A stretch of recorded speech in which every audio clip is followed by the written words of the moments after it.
Polarized politics in Kenya. Zimbabwe's crisis deepens. Black youth gunned down in Sanford, Florida. Boko Haram uses teenage girls as suicide bombers in Nigeria. Malawi in desperate need of aid.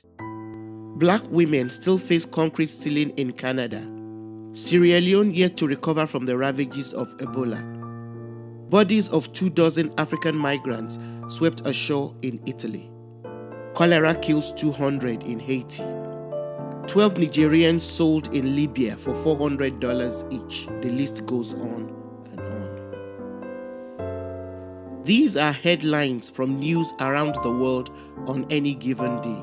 News items which represent the reality of life for most Africans and people of African descent around the world. How did our world get to be the way it is?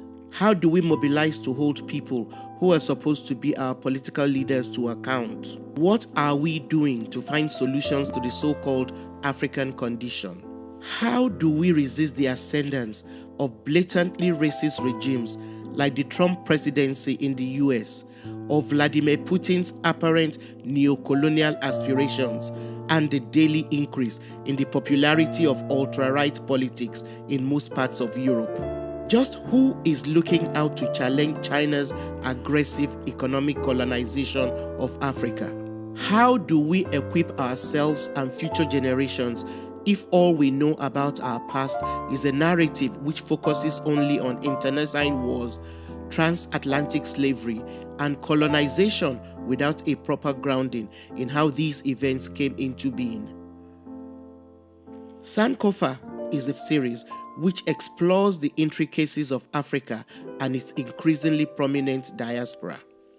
We look for answers to important and sometimes controversial but pressing societal, political, racial, and pop cultural questions. We do so by engaging in conversations about Africa, its diaspora, and development.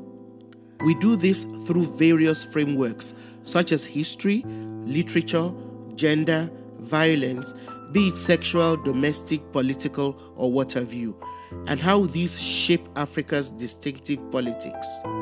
Our aim is to highlight thoughts and inputs as significant solutions. Please join us.